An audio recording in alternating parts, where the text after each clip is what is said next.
আসসালামু আলাইকুম বন্ধুরা, রুহানি চিকিৎসালয়ে আপনাদের সবাইকে স্বাগত, আন্তরিক ভালোবাসা ও শুভেচ্ছা। আজকে আপনাদের মাঝে যে ভিডিওটা নিয়ে আসছি এটা একান্তই একজন কমেন্ট করছে বারবার, একবার না বেশ কয়েকবার। তো আজকে এই জল দর্পণ বা পানিতে হাজিরা দেখার মন্ত্র বা কি বলবো, জল দর্পণই বলেন, তো এটা আসলে কিভাবে কাজ করে আর জল দর্পণটা কীরকম সিস্টেমে করতে হয় এই জিনিসটা সবই আপনাদের মাঝে উন্মুক্ত করব এবং আপনাদের মাঝে আমি বিদ্যাটা যে নিয়ে আসছি ইনশাল্লাহ দেব। তো মনোযোগ সহকারে ধৈর্য সহকারে সম্পূর্ণ ভিডিওটা দেখুন। একটা নিয়ম ভুল হলে আপনাদের কি হবে, বিদ্যাটা বিফলে চলে যাবে, শুধু শুধু আপনাদের সময়টা নষ্ট হবে।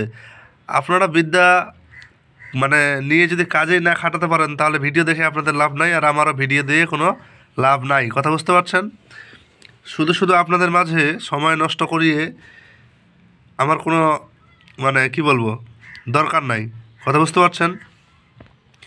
কথা হচ্ছে আজকের যে ভিডিওটা এটা কিভাবে করতে হবে আগে এই জিনিসটা জেনে নেই, আর কেন করতে হবে তাও জেনে নেই। আসলে জল দর্পণটা একান্তই যাদের হালকা রাশি তারা দেখতে পারে, আর যারা রুগী তারা দেখতে পারে। কথা বুঝতে পারছেন? এই জল দর্পণটা কীভাবে ব্যবহার করবেন, প্রথমত এই মন্ত্রটাকে একটা সিদ্ধির নিয়ম আছে যেটা ক্লিয়ার কথা। সিদ্ধি মানে এটা না যে 1,00,000 বার জপ করতে হবে, এটাও না যে আপনাকে 51 দিন ধরে জপ করতে হবে, এটাও না যে আপনাকে 1,00,000 বার জপ করতে হবে। কথা বুঝতে পারছেন? এটা নির্দিষ্ট একটা নিয়ম আছে, আপনাদের মাঝে আমি উন্মুক্ত করছি ইনশাআল্লাহ। আচ্ছা, জল দর্পণে আপনি যে কি ভূত ভবিষ্যৎ দেখতে পাবেন বিষয়টা কিন্তু এরকম না। কথা বুঝতে পারছেন? জল দর্পণ যদি সাপে কাটা রুগী হয় সে যে রাশিরে হোক দেখতে পাবে, যদি জিন ভূতের রুগী হয় সে যে রাশিরে হোক দেখতে পাবে। কিন্তু এর আউটসাইড জল দর্পণটাকে কেউ যদি নিজের গোপনীয়তার সহিত হাজিরা দেখার জন্য যদি ব্যবহার করতে চায়, ওর জন্য ভিন্ন নিয়ম আছে, ভিন্ন প্রসেস আছে, সেটা একান্তই যার যার গুরুর কাছ থেকে শিখতে হয়। কথা বুঝতে পারছেন? তবে আপনাদের মাঝে যে মন্ত্রটা নিয়ে আসছি, যে বিদ্যাটা দেব, আপনারা কাজ করে যদি নিজে হালকা রাশি হন দেখতে পাবেন অবশ্যই, কিন্তু যদি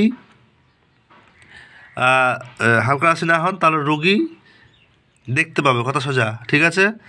এখন এটা যদি কেউ বলে যে আমি জল দর্পণ দিয়ে দুনিয়ার এ প্রান্ত ও প্রান্ত সব কিছু দেখে নেব, না দাদা, ভাই, বন্ধু, বোন যেই থাকুন না কেন, এটা এইভাবে আমার জানা নেই, কারো থাকতে পারে, হতে পারে। কথা বুঝতে পারছেন? তো যেটা আছে আপনাদের মাঝে আমি নিয়ে আসছি, সম্পূর্ণ মন্ত্রটা দেখবেন, সম্পূর্ণ শুনবেন এবং নিয়মগুলো বুঝবেন। এর জন্য প্রথমে আপনার একটা জিনিস প্রয়োজন পড়বে, কাঁসার থালি কিংবা পিতলের থালি, এই দুইটার যে কোনো একটা হলেই কিন্তু হবে। কথা বুঝতে পারছেন? কাঁসা কিংবা পিতল থালিটা হওয়া চাই, আর থালির চারপাশে আপনাকে 4 ফেরেশতার নাম লিখতে হয়। ঠিক এরকম, এই যে দেখেন, আশা করি দেখতে পাচ্ছেন, এই যে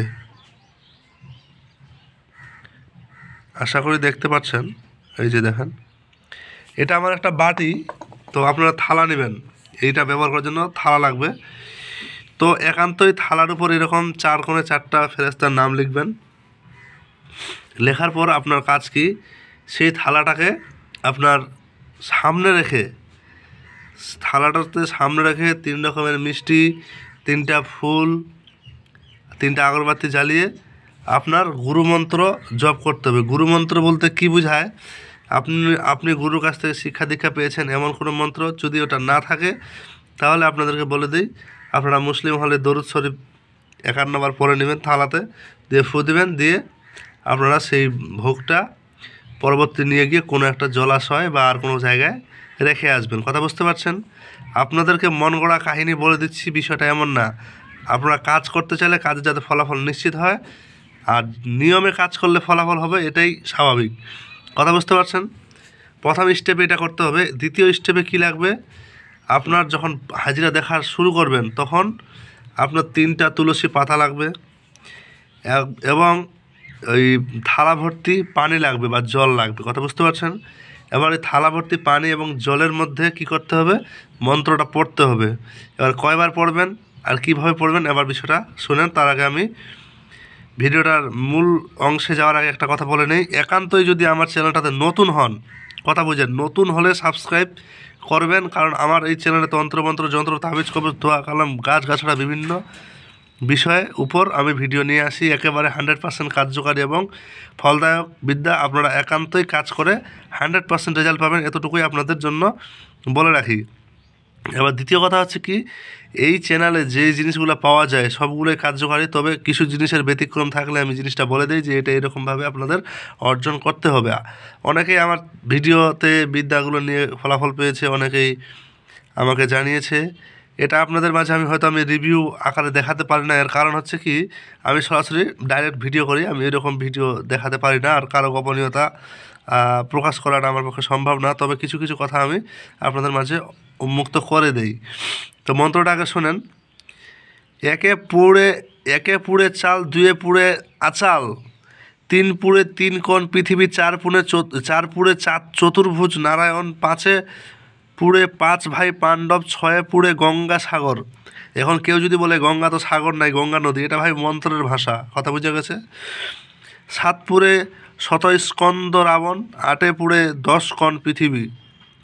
কি দেবতা আছে বলে দাও না, কি ডাইনি কি যোগিনী কি ভূত প্রেত, ছাড় কৃষ্ণ বলে যারে, কার আজ্ঞায় কামরূপ কামাখ্যার মার আজ্ঞায়, শীঘ্রই যা বিহাক্কে মোহাম্মদ রসুল্লাহ। লাস্টে যারা জানেন তারা বলবেন সাল্লাল্লাহু আলাইহি ওয়াসাল্লাম, না বললেও সমস্যা নাই। তারপর ছু কথাটা উল্লেখ করবেন, ঠিক আছে। এখানে একটা জিনিস আর হবে আপনাদের মাঝে বলে দে, বিহাক্কে লা ইলাহা হবে, লা ইলাহা ইল্লাল্লাহ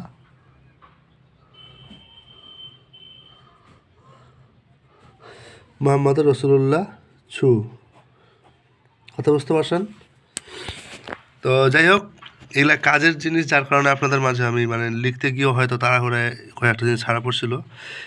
তা আবারও মন্ত্রটা পড়ে শোনাই। এক পুড়ে চাল, দুই পুড়ে দুই আচাল, তিন পুড়ে তিন কোণ পৃথিবী, চার পুড়ে চতুর্ভুজ নারায়ণ, পাঁচে পুড়ে পাঁচ ভাই পাণ্ডব, ছয়ে পুড়ে গঙ্গা সাগর, সাতে পুড়ে শত স্কন্দ রাবণ, আটে পুড়ে 10 কোণ পৃথিবী। কি দেবতা আছে বলে দাও না, কি ডাইনি কি যোগিনী কি ভূত প্রেত, ছাড় কৃষ্ণ বলে যারে, কার আজ্ঞায় কামরূপ কামাখ্যার মার আজ্ঞায়, শীঘ্রই ছেড়ে যা বিহাক্কে লা ইলাহা ইল্লাল্লাহ মুহাম্মদ রসুল্লাহ ছু। এবার বিষয়টা আপনাদের মাঝে বলি, এটা দিয়ে আপনি চিকিৎসার জন্যই ব্যবহার করা হয়। এটা দিয়ে কি হবে, আপনার রোগীকে সামনে বসাবেন, বসিয়ে এই মন্ত্রটা আপনার জপ করতে হবে, কথা বুঝতে পারছেন। কয়বার? 7 থেকে 11 বার হায়েস্ট, 7 থেকে 11 বার, 7 থেকে 11 বার, 7 থেকে 11 বার পরে রোগীর মাথায় পানিতে সব ফু দিলে আপনার কি হবে, রোগী দেখতে পাবে, এবং যদি দেখতে না পায় তাহলে বুঝবেন যে অন্য কিছু, ঠিক আছে। তবে এটা দিয়ে আবার রোগী ছাড়ানো যায়, আমি সেই বিষয়টা যাচ্ছি না। তো ভালো থাকবেন সবাই, দেখা হচ্ছে আগামী ভিডিওতে। আর পানিতে অবশ্যই 3টি তুলসী পাতা রেখে 3-4 মিনিট দেখতে বলবেন, 7 থেকে 11 বার মন্ত্র পড়বেন, কথা বুঝতে পারছেন। তো ভালো থাকবেন সবাই, আল্লাহ হাফেজ, দেখা হচ্ছে আগামী কোনো ভিডিওতে।